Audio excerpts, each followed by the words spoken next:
Hello and good morning. It is August 19th, 2021, and welcome to We'll Work for Food, the New Possibilities Hour. We have another fantastic program for you today. They're all fantastic, of course, and we're so happy that you're here. We'll Work for Food was formed back in the spring of 2020 by Natalie Armstrong Moton, who realized the need that there was for food insecurity, and then started this program. She was joined by Jeff Kachavan shortly thereafter. This program started becoming a regular on Thursday mornings Pacific time, and I was honored to be able to join in the new year. Along now, let me introduce Sari also to you. She's our new administrative assistant and helps to get things going. So Sari's in Canada. We're quite global here. Anyway, it's great to see everyone. As you know, we don't ask any or charge anything for these programs. They're available afterwards on video. All we ask is that you make a donation and some amount, whatever you can handle, to a food bank of your choice or of the speaker's choice. And then if you're so inclined and would be willing to let Natalie know how much you donated, we will add it to our running total. Obviously, our running total reflects only the amounts that we have been advised of. So, Jeff, where are we now? Jean, thank you so much. Our audiences have been so generous over the past year and a half. Our running total so far, contributions made by members of the legal and ADR communities, $156,467 to fight food insecurity all around the world. Thank you so much. That is so fantastic. That's just amazing. Maybe we'll get over the $160,000 mark this week. That would be just great. But without further ado, we have a very interesting topic today, and I promise you our speakers will be able to more than fill the hour. So I won't take much time, but let me first introduce Marisa Trasatti to you, and then she will introduce the rest of her panel. Marisa is General Counsel of the California-based dermatological laser and light medical device company Sciton, Inc., and she's a partner at Wilson Elzer, Moskowitz, Edelman, and Dicker. Her practice focuses primarily on civil litigation with an emphasis on products liability litigation, including cases involving drugs and medical devices. She has authored many articles, presented on many topics, including cybersecurity, crisis management, GDPR, social media, et cetera, et cetera. Premises liability, in particular, is one area that ties in with the human trafficking area, in which Marisa now, which is wonderful that she has become an expert in this. It's just not wonderful that it even exists for someone to become an expert in. However, Marisa and the speakers today all have great experience, unfortunately, or fortunately, as the case may be, in that area. Marisa is a past president of the Maryland Defense Council, her local Defense Bar Association. She is a past president of CLM's Maryland chapter, is a senior director with the FDCC, was recently awarded the FDCC's Hecker Award, which is one of its highest honors. And she serves as the DRI Maryland State Representative. She, of course, has many, many more qualifications and wonderful things on her resume.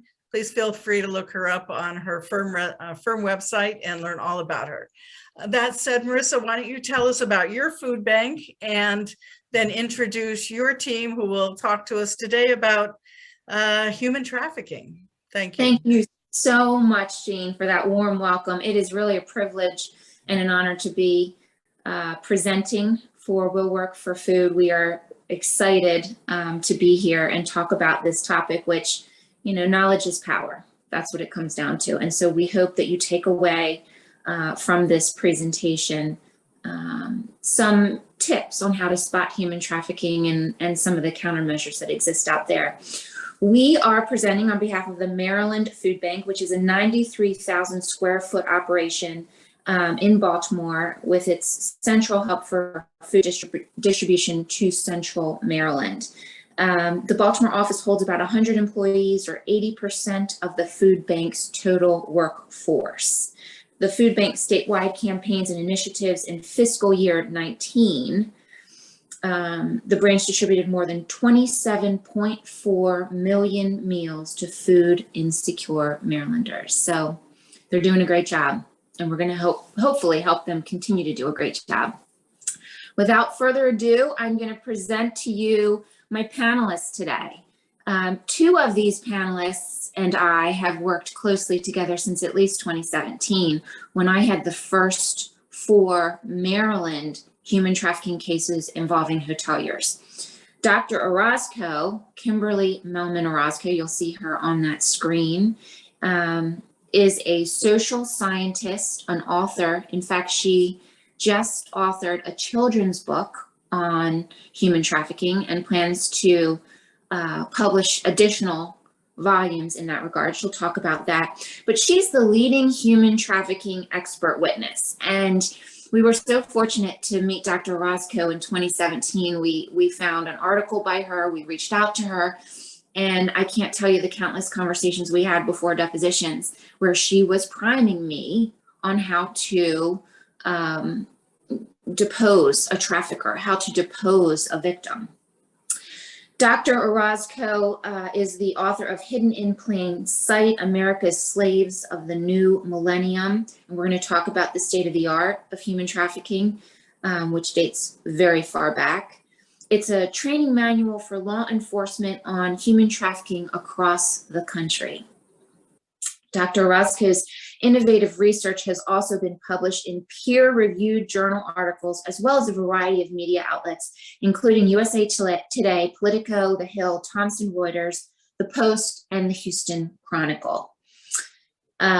She is also the executive director of Freedom Light, which is a 501c3 for trafficking victims. And she's been very active in the countermeasure efforts. And she'll talk a little bit about that during this presentation. Brittany Harvey. Brittany Harvey, I met through those first 4 cases in Maryland, and she is a claims representative out of Denver, Colorado. Brittany first learned of these cases and reached out via the FDCC Blue Book. You heard Jean Lawler talk about my connection to FDCC and her connection as a past president, the first female past president of FDCC. So Brittany is the chief claims specialist.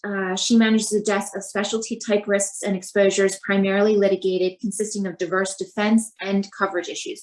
Brittany's going to discuss the coverage issues inherent in these cases. And she's going to talk about some of the terms in the policies that are being disputed during those coverage cases. She's a 2010 graduate of Appalachian State University in Boone, North Carolina, with majors in risk management and insurance and finance and banking. She has worked previously with various insurers, and her concentration is primarily in commercial general liability and auto litigation. So imagine her surprise when she received these human trafficking cases. 60 or 70 pages long and not short on details.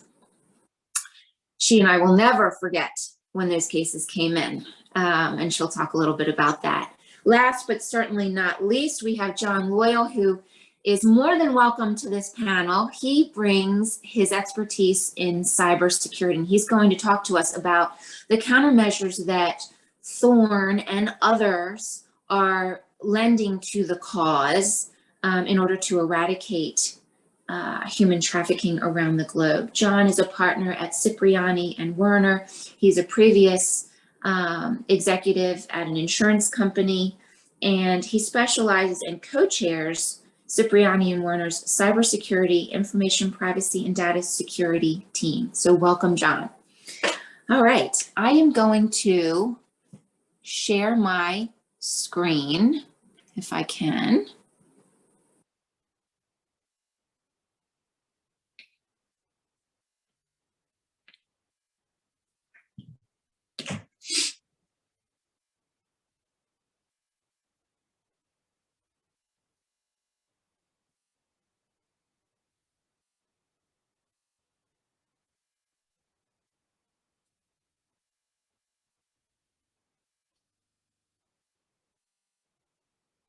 Here we go.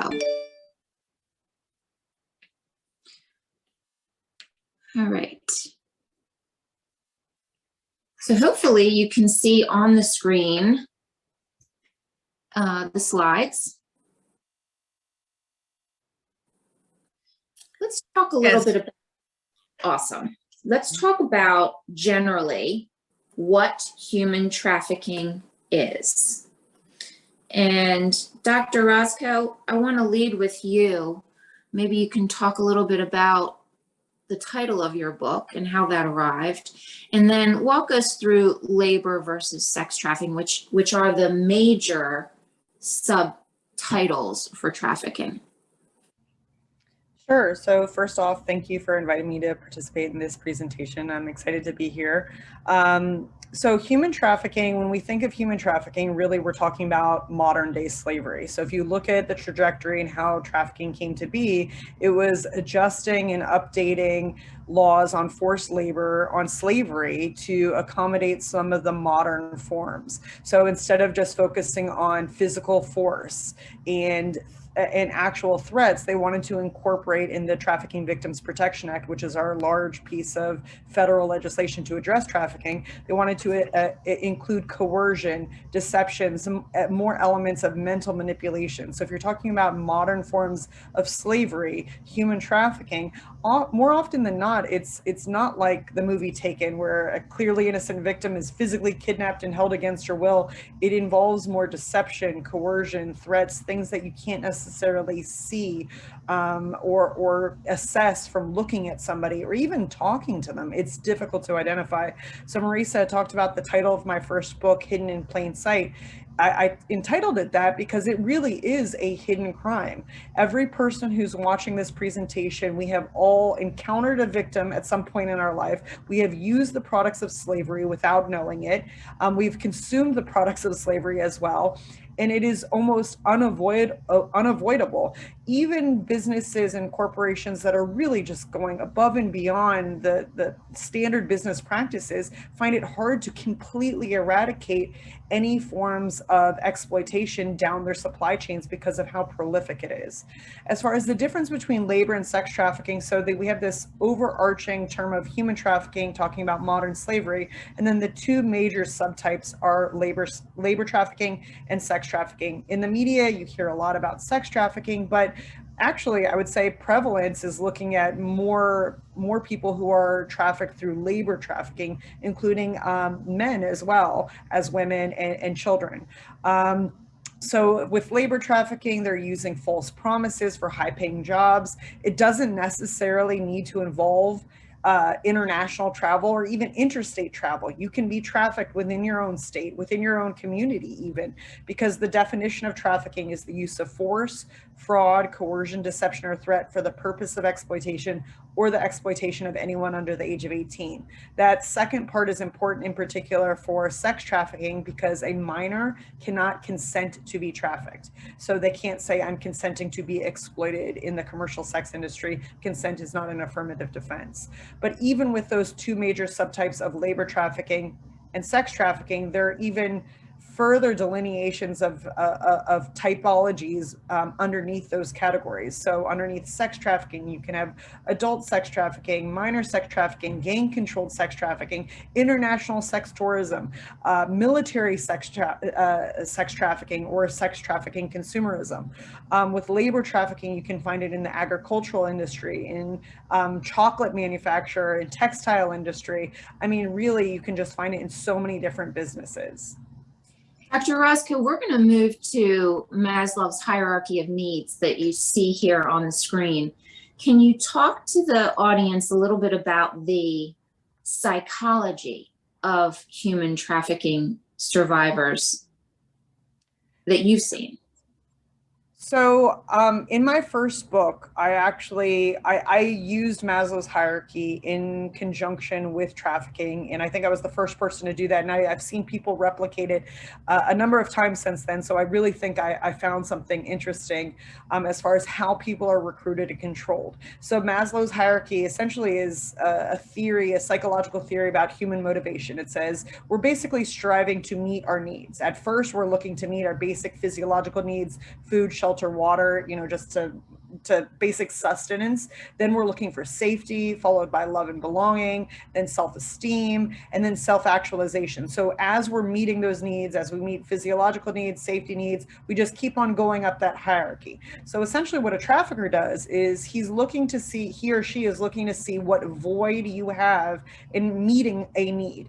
And then he or she is making the false promise to fulfill that void. So for example, if you're a kid that's homeless, they're going to say, I'm going to provide you shelter, I'm going to provide you food and basic sustenance. If you're a kid that's being maybe abused at home by a parent, they're going to say, I'm going to protect you. I'm your protection. I'll take care of you. No one's going to do that while I'm with you. If you are, a girl that's looking for a significant other and that feeling of love and belonging, maybe you're isolated, you don't have a lot of friends, he's going to make that false promise to be that boyfriend, to be that family member that you aspire to have, or to have that connection or that relationship. He'll make that false promise. Or if you have low self-esteem, he or she will build it up. They really just go up that hierarchy. And so that's why you can see people who are susceptible from all walks of life. They don't need to be somebody who's marginalized or lower socioeconomic. They could be somebody who comes from an affluent family and he or she is making a false promise for self-actualization. I'll connect you with a modeling gig. Or the allegations against, a great example, allegations against Jeffrey Epstein. I'm going to connect you with the rich and powerful and famous people. That's how he was able to deceive these girls to coming into a position where they could have been exploited or susceptible to sexual advances from an adult. So that was certainly true in the cases that Brittany and I handled from a defense perspective. And I think Brittany was the first claims rep to ever sit through a deposition of a trafficking victim. Keep in mind, we had 4 different cases, and the plaintiff's lawyer led off with supposedly his best case. And this particular plaintiff was unbelievably changed from what she was versus what she became. So when she presented for her deposition, she appeared like she had everything together. She was well dressed, she was well heeled, she was well groomed. And then we started peeling back the onion and asking questions, and we learned that she came from a broken house. She came from a mother who had remarried, and her second husband was physically and sexually abusing her. We learned that she had gone to the police against her mother's wishes and reported it. She jumped from a second-story window to get the police's attention. And then she wound up meeting one of the traffickers, a female trafficker, who lured her into exotic dancing. And that day, when she was abducted, she was going to a dance for an older gentleman, so she thought. What actually happened, we learned, was that she was abducted. She was brought to a church where she was assaulted multiple times and then brought to a hotel. And that's where the rest of the doe's stories began.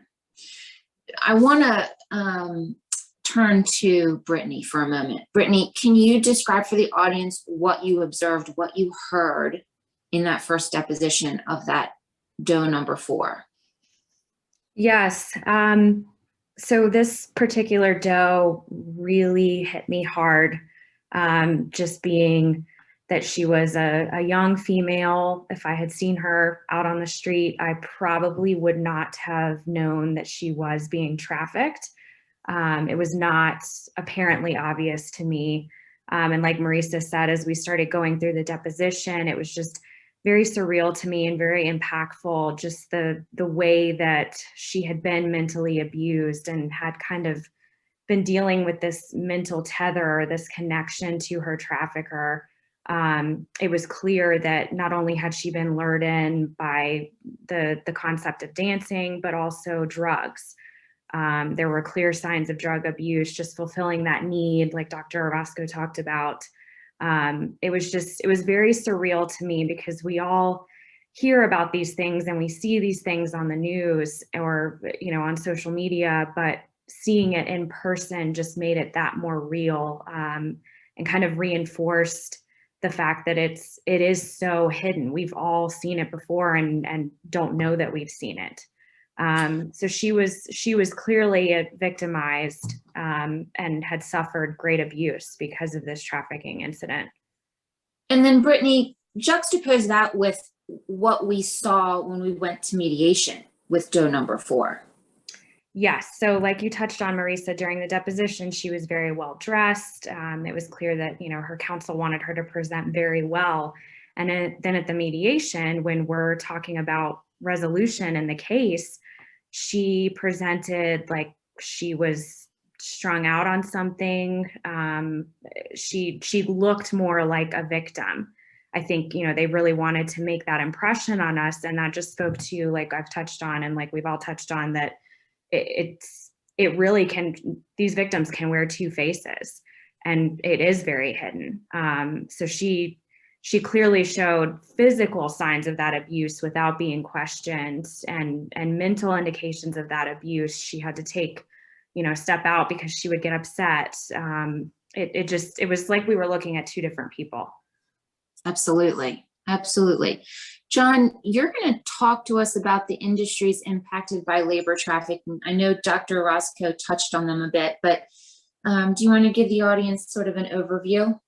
Yeah, thanks. Exactly. And Dr. Roscoe, I think, did touch on this. So I'll just briefly run through it. But, this slide is really about education here. And, I think when people think, labor trafficking, the immediate thought are, the sweatshops, out in Southeast Asia and the like, right?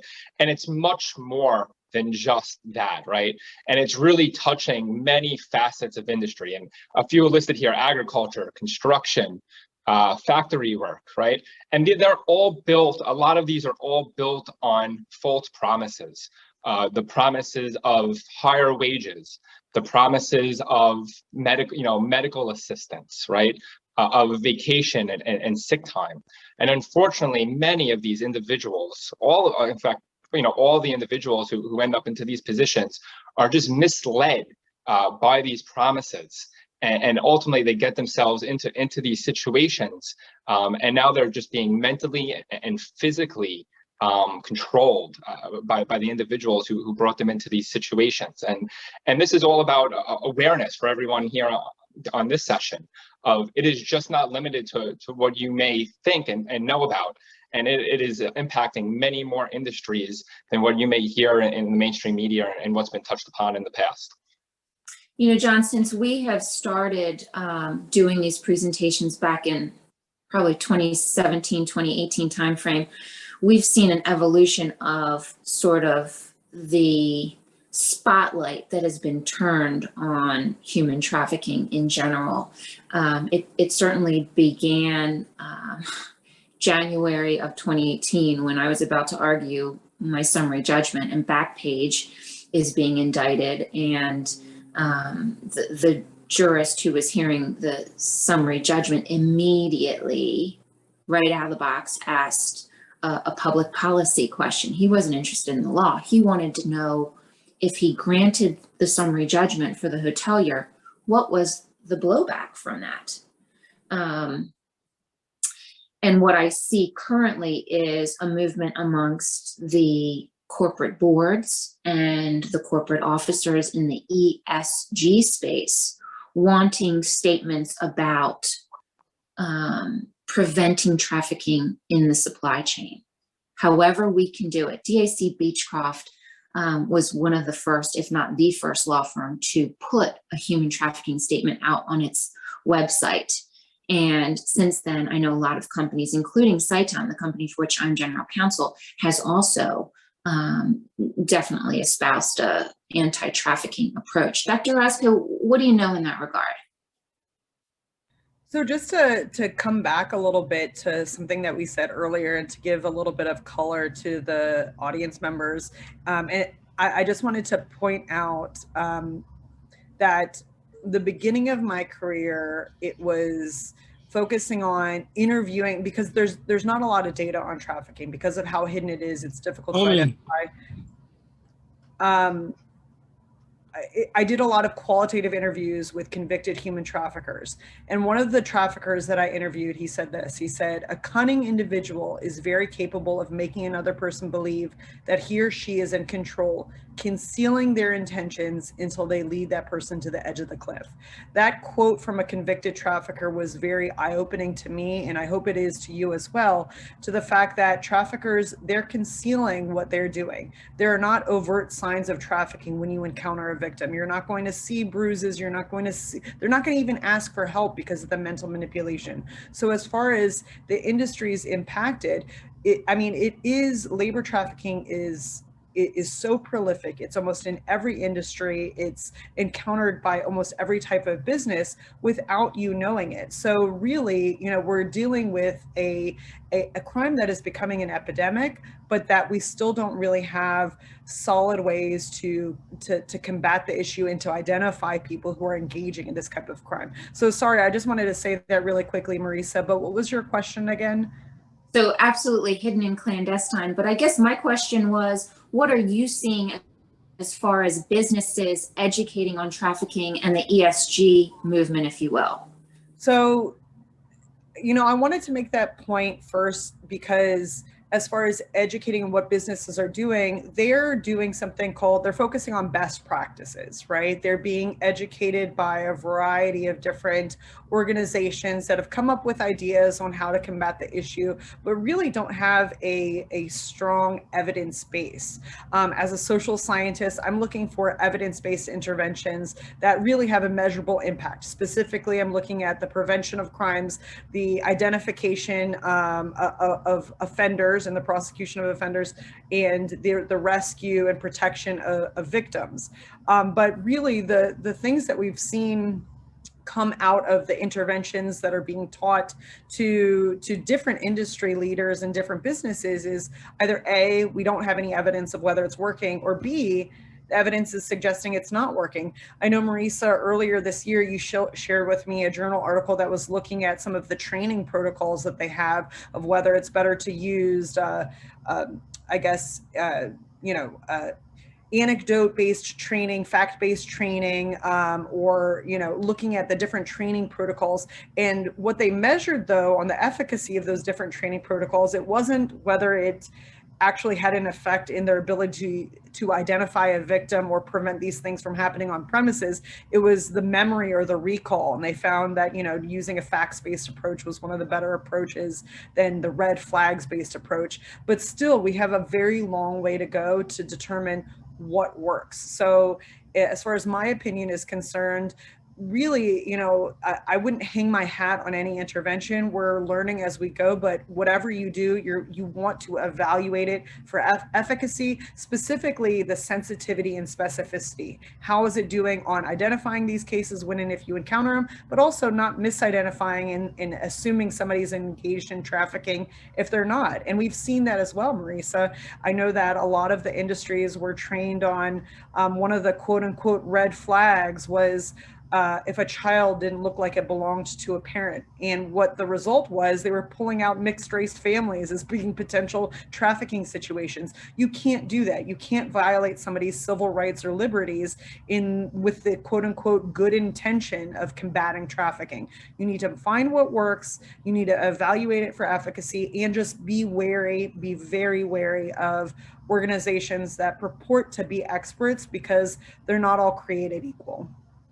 We'll talk more about those countermeasures and also the countermeasures that are targeted to the demand, not just the supply, later on in this presentation. But from an overview standpoint, as far as the cases that are out there, for those of you who are mediators and arbitrators, we actually used a retired judge in the Maryland cases from Baltimore City Circuit Court. These were the first cases to go to mediation. It was a huge learning curve for him and obviously for us. And ultimately the case is resolved. But what we have seen in this litigation is a few waves. The first wave is what I would call what Brittany and I had back in 2017 and 2018. They were independently owned motels. So they were motels, single story, maybe 2-story at most, with exterior stairwells and exterior doors. So people could just drive up to the room door without going through the main desk. They were individually owned hotels. Sometimes, as in our case, later on in the litigation, in order to put pressure, they sued not only the hotel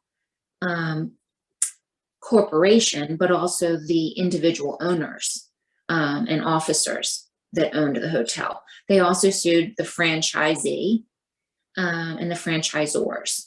The plaintiff's lawyers were small plaintiff's lawyers. They were not well funded. They certainly didn't have any third-party funders behind them. And then in the second wave, what we saw was larger hotel chains being hit, the major hotel chains that you know about, the Marriotts, the Hiltons, the Red Roofs. And they were suing the franchisee and the franchisor. Sometimes it was an independent relationship. Sometimes it was a corporate managed relationship. They were suing under the TVPRA, whereas in the first wave, they were negligence cases. They were premises cases. They were negligent hiring and retention cases. So they were going after the owners of the hotel for hiring someone at the front desk who couldn't spot this crime, which, oh, by the way, is hidden and clandestine. As you've heard multiple times, a theme you will hear throughout this presentation. So in the second wave, they were large plaintiffs' lawyers with lots and lots of funding, and they were cooperating around the country. They had local counsel, and then they had a more national law firm presence. And the defense lawyers in the second wave were big law, where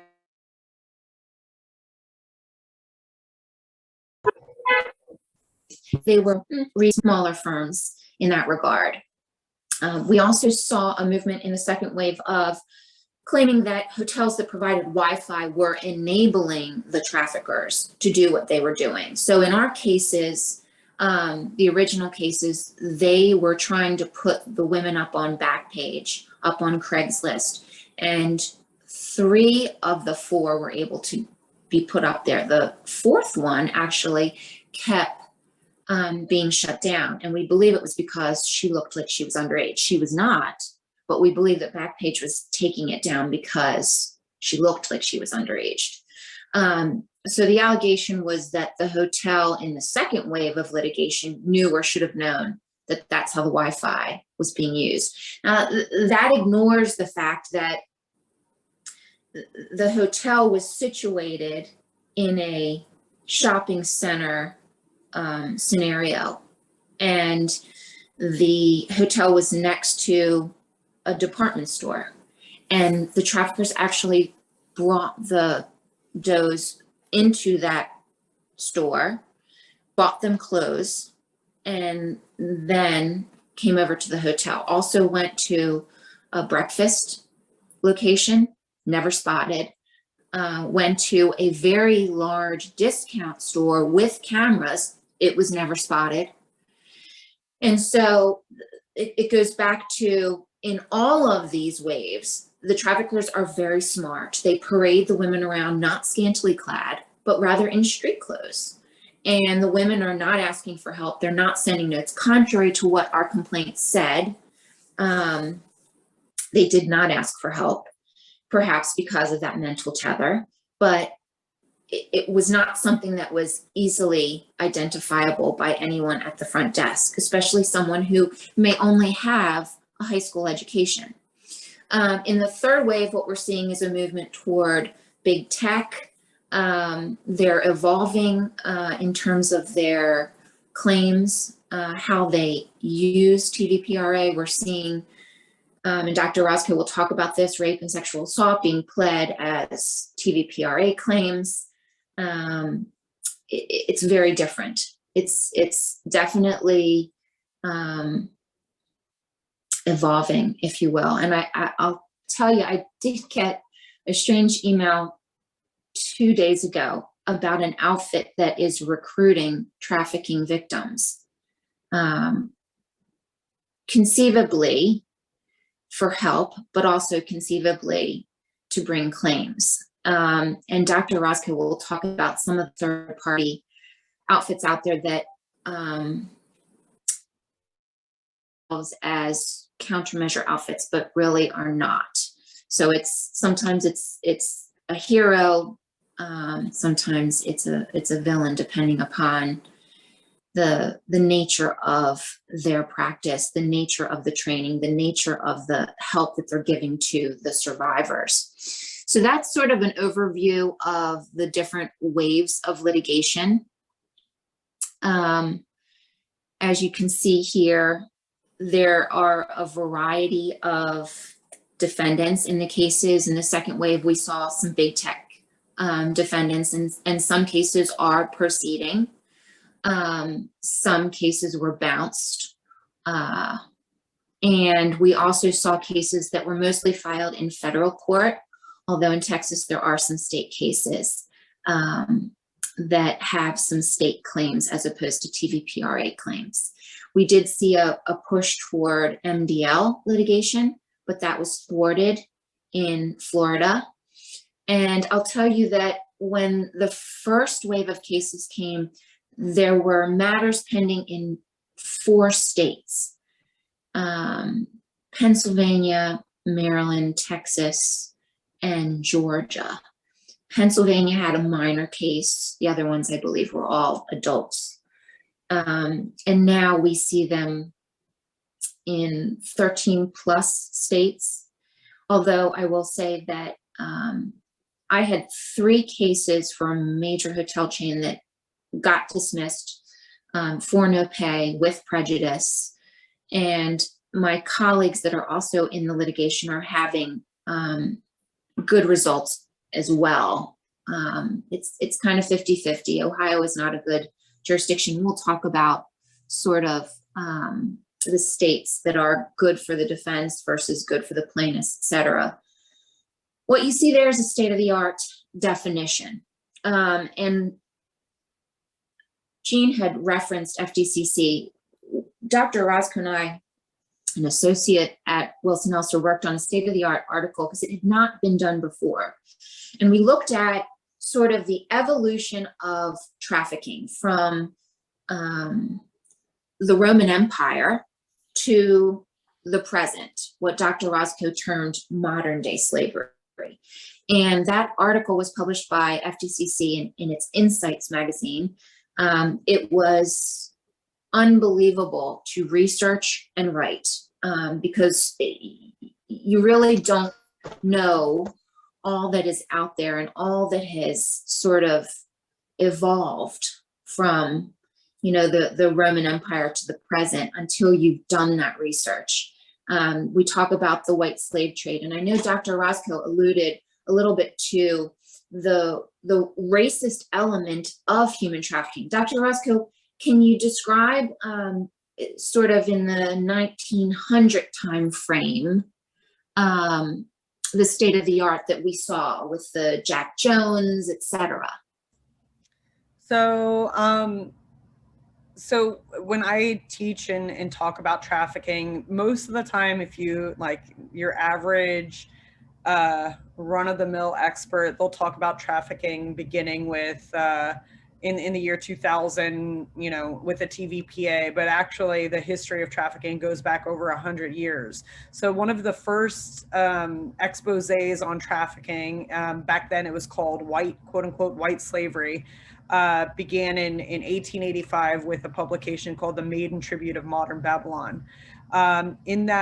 In that publication, a reporter by the name of W.T. Steed went undercover and, you know, tried to uncover the fact that a lot of the minors that were being sold in the commercial sex industry weren't of the age of consent, and, you know, they were being stolen or abused, and basically what was going on there. that expose led to not only changes in London, so that was in London, but in the United States on the age of consent.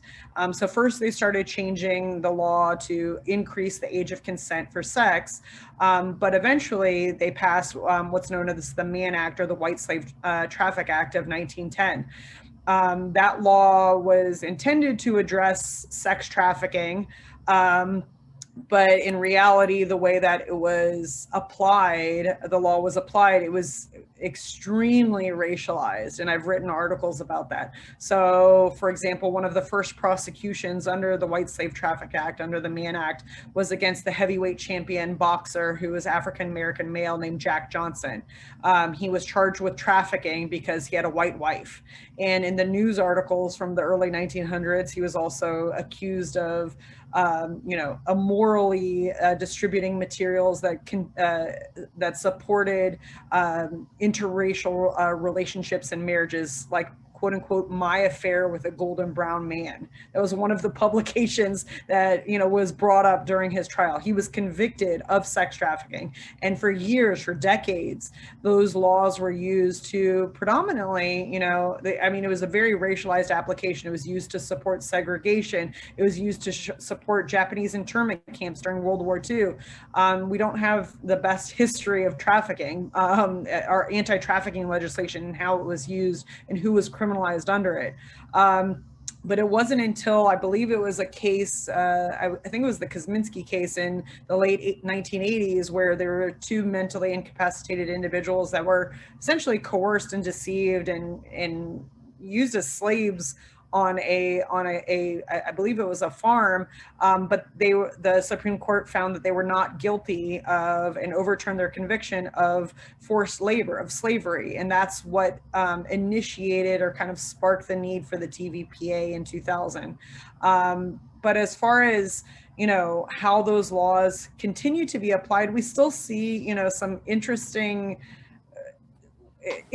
ways that I don't necessarily are consistent with justice or the congressional intent of the application of those laws. So instead of going after actual traffickers, people who are holding individuals in modern slavery, we see, the laws being used to criminalize other acts.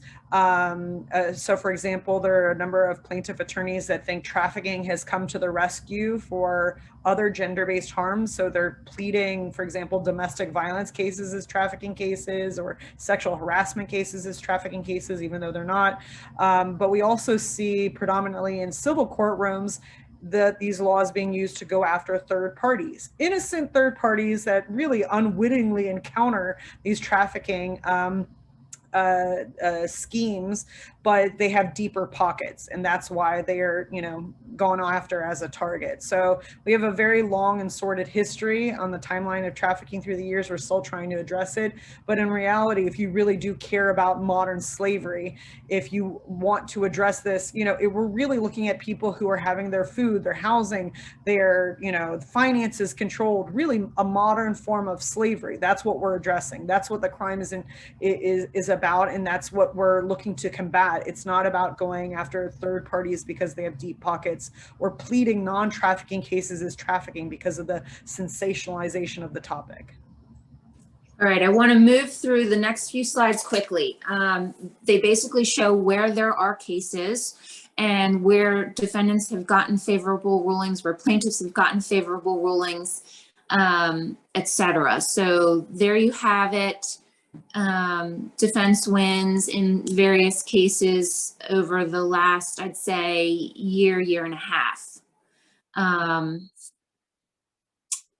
Judge Marbley in Ohio. Ohio's been a particularly tough jurisdiction for defendants. And here you have the anti-trafficking legislation that you've heard Dr. Orozco and I refer to. So there was the TVPA, and then there was the Reauthorization Act several times, TVPRA 05, 08, and 13. And those are the statutes under which the current cases are being brought, the TVPRA claims,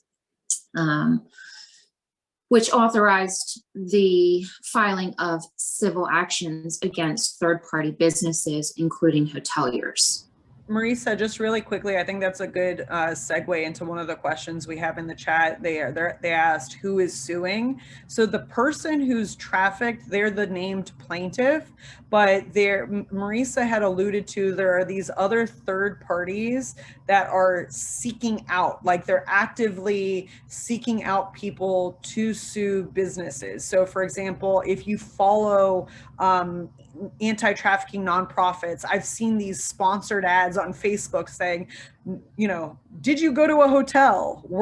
Did you sell sex there? If yes, you might have a lawsuit, like kind of those infomercials that you might see on late night TV of a lawyer looking for, you know, a plaintiff for a particular case. So we do have these third parties that are seeking out and kind of trying to find these cases against different businesses, but the named plaintiff in the case is the actual survivor or alleged survivor or victim. Absolutely. So you have the does who are suing businesses, individuals, big tech. All right, John, I'm going to throw it to you. We've got 10 minutes and I want to make sure that you and Brittany get heard with this audience. So why don't you walk us through fintech and crypto? Perfect. So starting with Thorn. Thorn is a nonprofit organization founded actually by Ashton Kutcher and Demi Moore. And really it is an anti-human traffic organization with a real focus on preventing the sexual exploitation of children. And what their overall mission is that it's focused on the utilization of technology and software.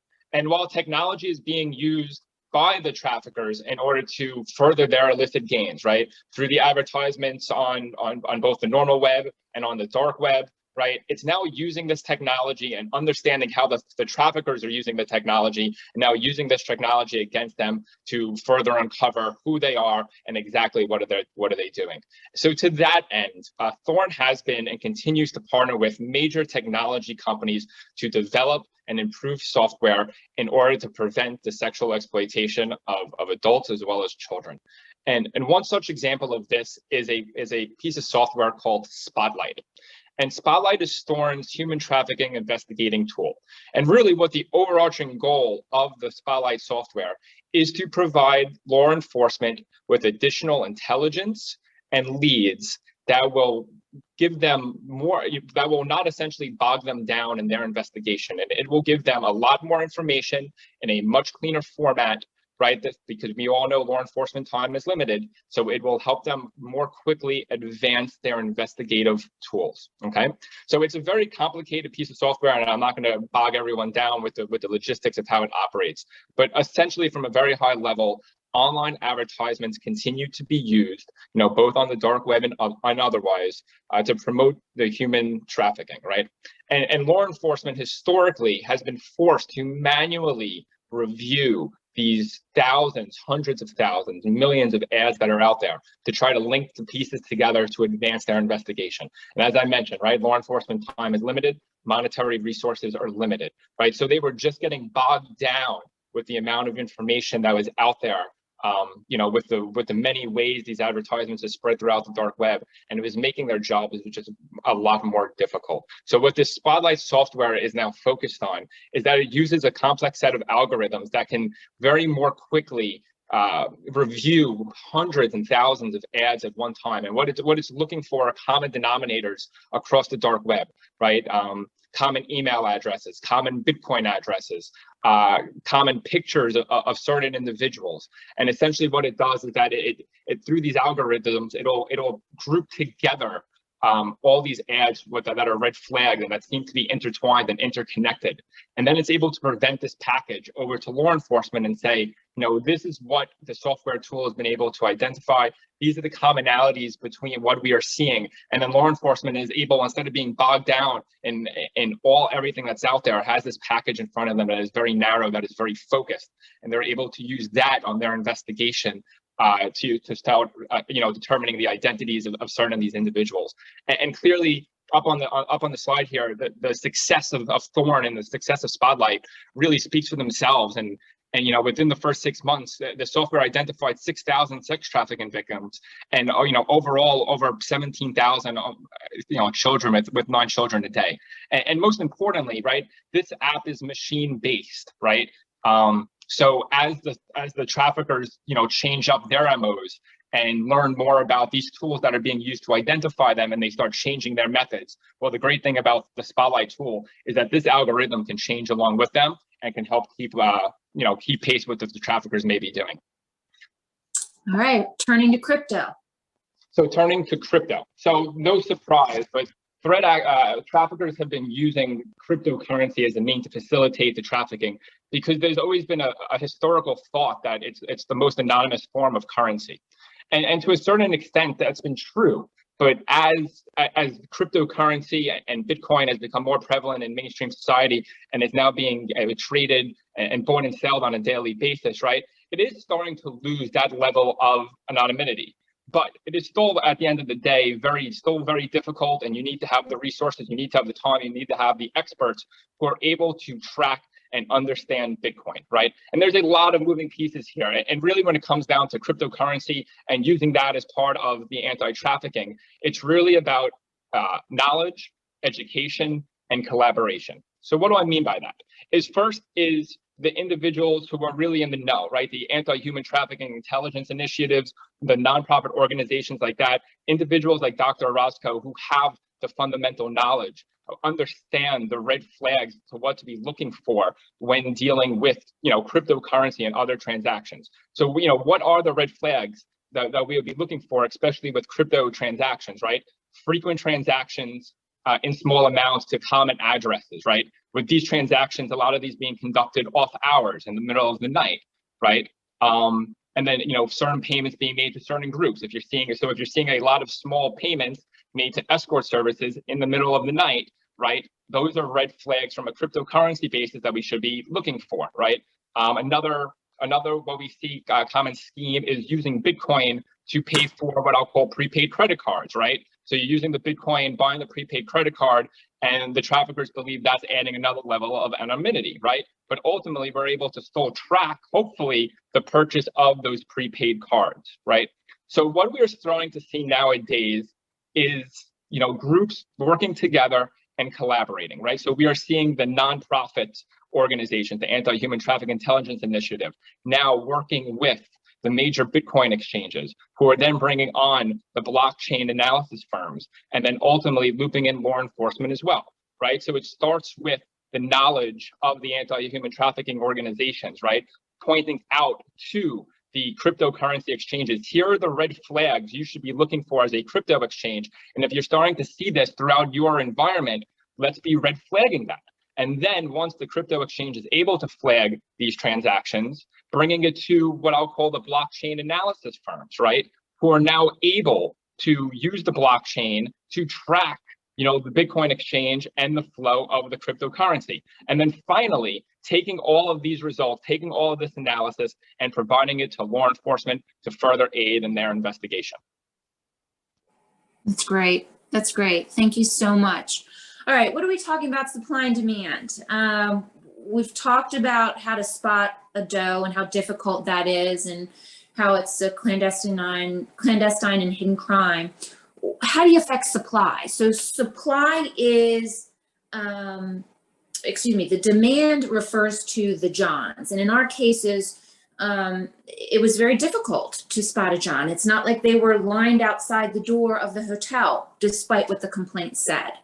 And in one case, the case that actually blew up our matter and really allowed us to reach a favorable settlement was that there was an off-duty police officer who was looking for one of the rooms. He was drunk, wielding a gun. Our front desk called the police, and the question came back, well, did you knock on the door? And the police said no. We had no reason to. We had no reason to suspect where the drunken police officer was going. He was arrested.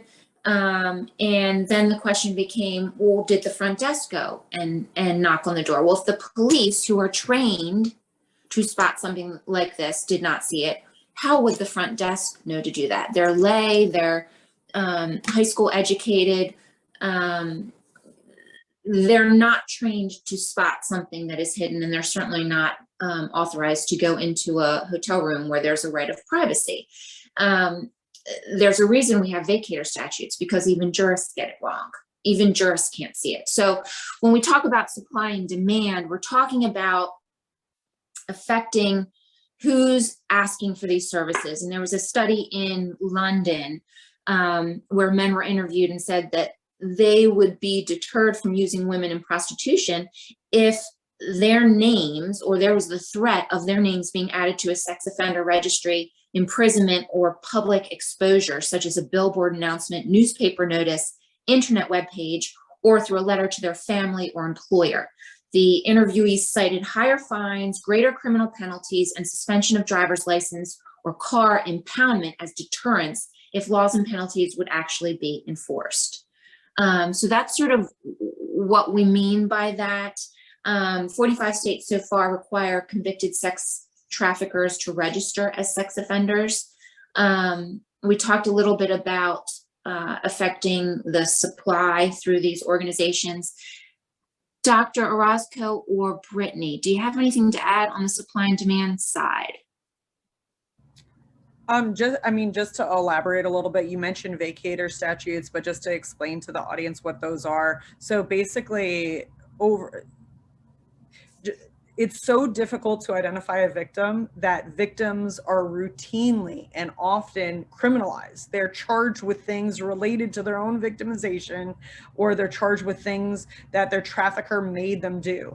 And because of that, because we recognize that happens so often, over 50% of states have what's called a vacator statute, which expunges that conviction. So that essentially means the police officer got it wrong, the jury got it wrong, the judge got it wrong, the prosecutor got it wrong.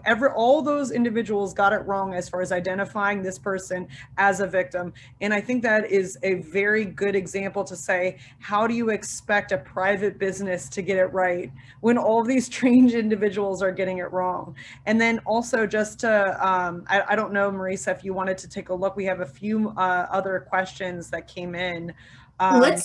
Before we do that, let's let Brittany cover coverage and liability really quickly, because I'm sure there are people in the audience who want to hear about the policy language. So Brittany, take it away. We have 2 minutes, I think. Okay, I'll be super brief. So coverage and liability in these cases, those are two concepts that are distinctly different and go hand in hand in the investigation of these cases and what a policy will cover. So for this audience, I'll just use our example of the commercial insurance policy for a hotel. So there's several different perspectives, and there's several different strategic positions that can be taken when handling these. First of all, if there's any other parties that should be brought into the suit, like in our case, we had the franchisee and franchisor scenario where we needed to get them involved, or the parent company of the hotel. That can all play into the liability, bringing more insurance companies to the table. In terms of just the policy language, like you see on this slide, there is a big push in the insurance world to have their underwriting staff and their policy language constantly evolving, just like these crimes are, and incorporating different limitations or different exclusions on the policy. Because you have to think and realize that the intent of policies is not to ensure criminal acts. Aside from just this one exclusion you can see on the screen, insurance does not want to provide coverage to criminals or to any resulting acts that they have. So in our cases, we didn't have those sort of limitations. Some policies may say, you know what, if we get a claim that has to do with an assault or a sexual molestation, we're only going to provide X amount of coverage. And I like that because that puts a cap on what's available. It deters the plaintiffs. It kind of helps set a standard that this is not okay. These are not acceptable cases to pursue. It impacts settlement values. It impacts, the precedent and the case law that's out there. I could talk all day about this. I know we've got only a couple minutes. Okay, and there you have the pending deck actions. There are others, but the Star indemnity is the one that I'm most familiar with in favor of coverage. But we want to get through the rest of this, and I know there are questions. Dr. Orozco, I can't see those questions, so if you want to shout them out. And yeah, if we have One question was, how can ADR be used in addressing cases of human trafficking, seeing that trafficking is generally a crime and yet have features that affects individuals much more? And this is from an ADR practitioner. Well, I can tell you, Judge Miller did a fantastic job with us. It was 4 cases that he was tackling, and we would not have resolved the cases but for the initial shot across the bow in attempting to mediate the cases. Obviously, Brittany then stepped in and wound up negotiating directly with the plaintiff's lawyers to get it resolved. But I do think it was helpful to sit across the table, have my claims rep looking at the plaintiff and sizing up the plaintiff's lawyer for trial purposes, and kind of being able to take back to the carrier what she saw and what she expected. What do you say, Brittany? How important was that mediation? Oh, it was extremely important. Had we not ultimately resolved the case, it was crucial for me to be able to see these plaintiffs and put myself in the juror's spot and see what they were going to see and exactly what we were going to be up against. And having Judge Miller as a neutral party there, I mean, he, like you said, Marisa, he did a fantastic job. Yeah. Dr. Orozco, any others? No, I was just going to say, I just shared a link with everybody on some of the impetus behind, these plaintiff cases. But as far as the utility of ADR, I think it's good. And I think some of the resources are, look into what trafficking is, understand what that is, but understand, and the reason why I share that link, understand the impetus behind these cases being filed, because it's just because it presents as an altruistic, helping a survivor, it doesn't always mean that's the actual case. Look to say, ask the question, is this actually trafficking? Is it modern slavery? And second, is this third party really to blame? I know that, Brittany talked about insurance coverage. One of the things they talk about in that article, Trafficking to the Rescue, is how they file these cases against innocent third parties because, they're trying to circumvent intentional tort barriers, to say, okay, well, they didn't commit the act. They allege that they knew or should have known. So just be aware, it's a clandestine crime. It's difficult to identify. Just make sure you understand what trafficking is and make sure it fits within those parameters of modern slavery. But also, is this person, could they have known? And more often than not, the answer is no. It's very clandestine. We're having, survivors not asking for help. They don't disclose. So just make sure you're aware of that in any kind of ADR setting. So true. So true.